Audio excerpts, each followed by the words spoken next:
Hello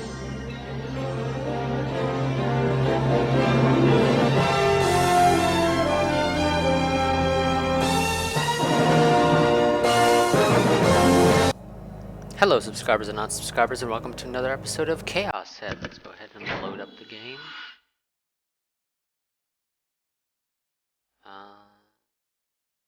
This is the one that I want. And let me start my timer. That I actually need to adjust the time set for it. And, well, you know what? We'll do 20 minutes. And start. I was sitting in front of my PC monitor. What is that? Mindor? Rather than Windows, of course. I poured some Coke in my mouth to suppress my exhilaration and stretched wildly in my reclining chair. It was a very real-seeming flight of fancy, if I do say so myself. Plus, a high school girl with a mysterious air to her appeared in it. I thought about giving her a name and cultivating her in my imagination. I played around like this a lot. Sometimes I cast a pre-existing character, such as Saratan. Maybe I got the sense that this girl was a different type of Saratan. I know I'm mispronouncing that, I just know it. Whatever the case, what's great about it is that I can do whatever the hell I want in my head, whether it's set in the second or third dimensions. And all that occurs in my delusions goes according to my godly will. 次はちょっとエロ要素も Of course. I muttered without thinking, as if I were back in my base. When I remembered that I was in a net cafe, I covered my mouth. I quietly studied my surroundings. Well, it's not like anyone was listening. As I hated going out at cafe, it was my sole amusement spot. It was located at the edge of Shibuya's shopping district, and as such, many of its customers were delinquent 3D girls or blurry salarymen. But all the rooms were meant for individual use, so it wasn't a problem. By the way, the room I was currently in, room 37, had been reserved for my use, and it was placed in the furthest back part of the store. It was inconvenient for going to get juice refills, but because not many people went into the nearby seats, it was relatively quiet. I went out of my way to come here once or twice a week on the way back from school in order to log onto Ensue with a different ID. In other words, it was like taking a break. Nightheart was a little too well known. I didn't mind that, but having to be a paragon of heroic behavior day after day was pretty stressful. The one I use over here is a female character named Liselot. However, Liselot's battle history was pretty terrible. I only used her to make those around her look better in comparison. Today, too, I released my stress by playing for about 3 laid-back hours. Afterward, I chatted with my guild friends for a while, getting worked up over stupid and/or arrow topics. It was close to 9 p.m. when I left the store. Around this time of night, there tends to be an especially large number of juvie types in the shopping district. I got the urge to vomit when I saw them sitting here and there along the road like it belonged to them, or grinning crudely while eating fast food hamburgers. If I made the mistake of meeting their eyes, those imbeciles would soon react by attacking me. What savages. People like that aren't human beings. They're just males and females that don't have a single fragment of social intelligence. Guys like that should go die. Seriously, they should go off and die. Wow, great, okay. That's what I kept thinking, but when you got down to it, it was pointless to respond to them, so I planned to hastily remove myself from the shopping district, and I don't know why it split like that. It took me a little out of my way, but after leaving at cafe, it was my routine to stop by either the nearby manga darake, I guess, or animeite stores. Deciding I would go to animeite, today I headed out for the subway's southern entrance. When you come this way, the number of delinquents sharply decreases. The central district was seriously chaotic. Just walking there almost made it hard to breathe. If it were possible, I wouldn't want to take a single step closer. I wanted all to get destroyed, leaving behind only At Cafe and Manga Daraki. I don't know. Now then, I'll trawl through the comics and Oshinji today as well. Come to think of it, pre-orders for the 5th Burachu, I guess, DVD should be opening soon, shouldn't they? Before I knew it, I was standing on the narrow streets in the Maruyama area that I always used to get back to my base from Animeite. I blinked multiple times.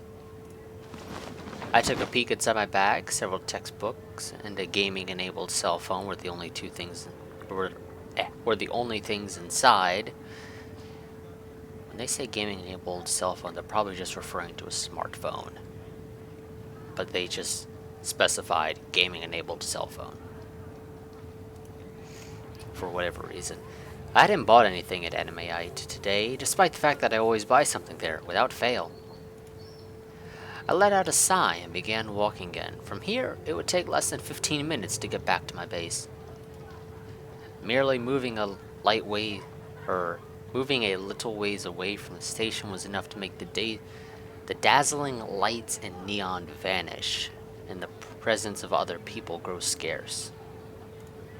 If I had to put it one way or the other, it wasn't very attractive. At most, I saw middle-aged couples on their way to the hotel district, and once in a while a salaryman returning to his nearby home. I had a hard time thinking that it was the same Shibuya as the shopping district, which overflowed with those delinquents. It seemed that the clouds had come out now that it was night, and the moon was hidden from view, making the road darker than usual. まただ。 Familiar scenery, a filthy street. Yet I was attacked by a peculiar sensation that I had gotten lost in a different world altogether. Although the scenery itself hadn't changed, it was as if I was I can't speak for whatever. Not really, but whatever. Tripping over my words a bit. It was as if I were setting foot in this place for the first time. Also, the rotten sense of raw garbage was floating in the air.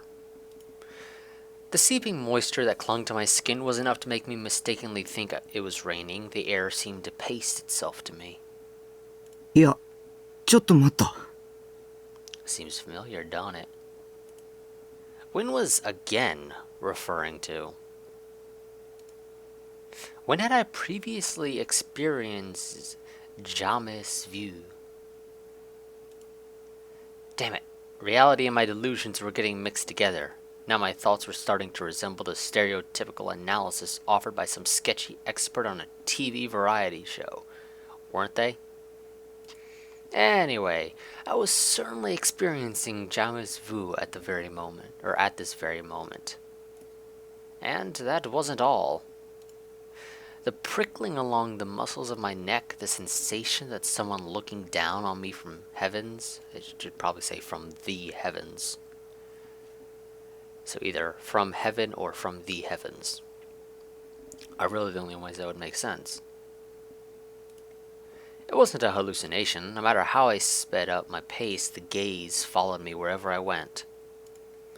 Right now, someone was definitely watching me. The presence of the gaze was just that strong. I wanted to turn around, but in the end, I didn't. This was a game I challenged myself with every once in a while. When I heard some small noise, even if I had the feeling that someone was watching me, I played the "it'll take more than that to make me turn around" game. That's an interesting game. If I turned around, I would lose. The visions that usually appeared in my head when I sensed the gaze were ghosts with horrifying faces, monsters, things like that.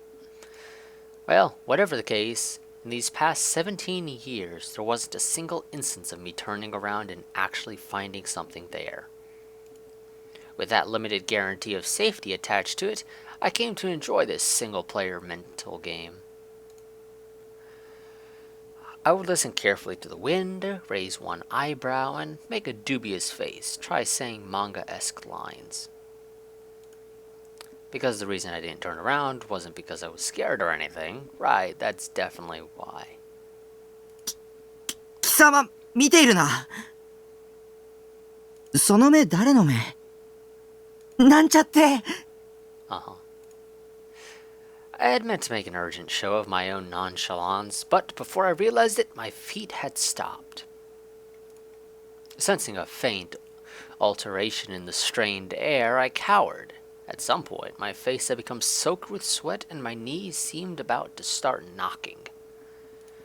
Unable to bear it any longer, I turned around. I lost the game, but there was no one behind me after all. There weren't even cars passing. What was this sense of displacement? The ringing in my ears stopped. I noticed a sound only when it stopped. Up until then, I had been hearing a sound like my ears ringing. Up until then, I had completely failed to recognize the fact that they were ringing. And now, I heard nothing. A silence so sudden it seemed like a lie, especially smack in the middle of a city. I had the feeling that I should be able to hear any sounds out there with incredible clarity. Or with incredibly clarity? That makes no sense. Incredible clarity is what I should say. I shut my eyes tonight and focused on my hearing.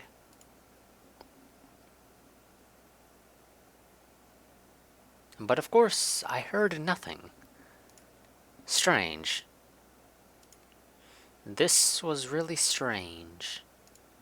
Normally, I would surely hear things like trains running in the distance and car horns beeping. Why? Had something gone wrong with my ears? I wanted to shout out loud. I felt like I'd go crazy if I didn't. But I couldn't do it. It was too quiet, and the thought that breaking this silence might bring about something terrible made me hesitate.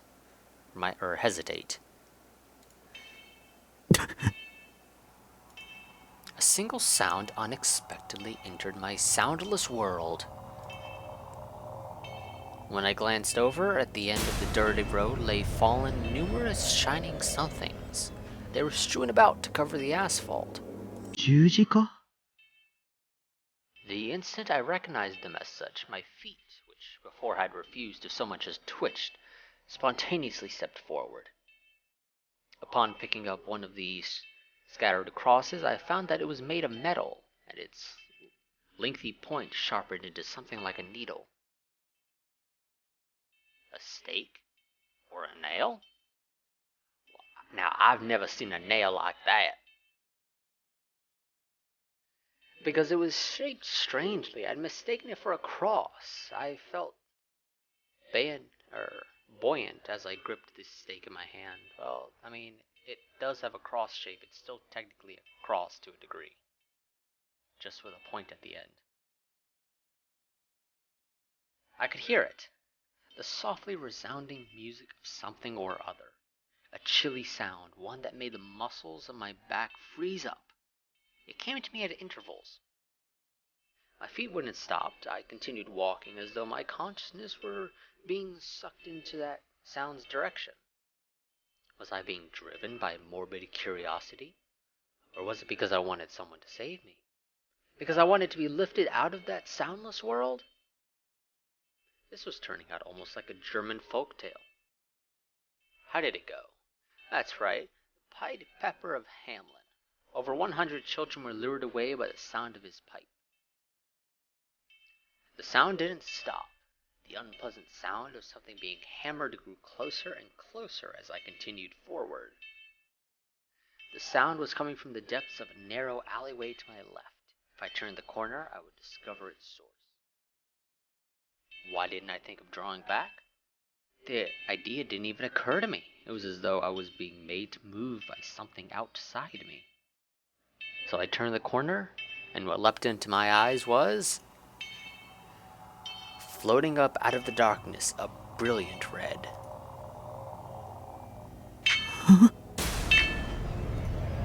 My first reaction to think, I've seen this object art somewhere before, and it doesn't look real. Some of the screws holding together my heart might have gone and blasted away, my senses might have gone numb. If I were my usual self, terror would have made me let out a pathetic scream, collapse, and urinate on the spot. And, oh, it's not even object. Oh, actually, whatever. An object d'art, like a hedgehog or a bunch of flower-arranging needles, a myriad of stakes kept it stuck to the wall. As I gazed mindlessly at it, I realized that a huge quantity of red blood was flowing from the mountain of stakes. The brilliant red I had initially seen was a puddle of blood lit by the weakened light of the street lamps that just barely reached it. That red lit off a slick luster. Moreover, a bunch of shiny, fresh-like lumps that I couldn't identify were lying around. I started to suck in my breath, but at some point my throat had dried up and not a single drop of saliva ran down it. I had realized that the thing pinned by the stakes was a human corpse. It was done too immorally, too mercilessly, too thoroughly. And the one who had done it so, the one who had driven this many stakes into the concrete, was a single girl. If I were to say how I knew that, because a girl gripping a bunch of stakes with scarlet painted hands at this very moment, standing still in front of the object d'art. Since her back was facing me, I couldn't tell what kind of expression she was making, but the uniform she wore was from Sume. The rotten garbage-like smell I had sensed earlier reached my nose more and more vividly, making nausea come at me in intervals. Unable to tolerate it, I covered my mouth and struggled to keep my stomach acid from bursting out. At that point, I finally remembered the origin of my deja vu, the feeling that I had seen this somewhere before. あの時の将軍のリンク写真 I raised my voice without meaning to, without realizing that such an action was fatal. At the sound of my voice, her blood-dried shoulders shivered, and she slowly turned to face me. Her gaze pierced through me, such dark eyes. She had killed somebody. She looked at me, widening her eyes as though shocked, then shifting to a tearful smile and squeezed her voice out. よかった。 She murmured. Glad? What was there to be glad about? More importantly, in a situation like this, why would she see me and smile? Her meaning was unclear. It was so unclear that something cold ran down my spine, and I hastily averted my eyes. I reflexively thought, I don't want to get caught up in anything weird. I couldn't talk to real girls while looking them in the eye, and even setting that aside, she was unmistakably a murderer. The police would come soon, and I was hungry. Right now, that's why I should go home. I should leave right this second. If not, I'll go insane. だから。 She abruptly called my name, even though it was the first time we met and I hadn't given her my name. あなたに会いたかった。 As she watched me, her lips twisted in a horrifyingly fearless smile, like those of a demon. I screamed. While screaming, I ran blindly. I went on yelling, even as it became hard to breathe, and whatever happened, I desperately kept running. I turned just once to look behind me, but she hadn't come chasing after me.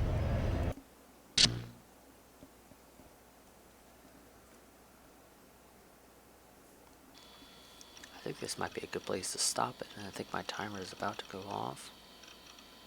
Yeah. only about 50 so seconds. So that's actually going to be the end of this episode for now. I'm going to try to keep these episodes somewhat short. Of course, you guys can let me know if you would prefer somewhat longer, like 30 minutes, or if you prefer something like 15, or do you find 20-minute episodes to be a relatively reasonable time frame, or time limit, essentially. But nonetheless, like I said, that's going to be the end for this episode. As always, like, favorite, comment, subscribe, share, and I'll see you guys next time. Until then, goodbye and farewell.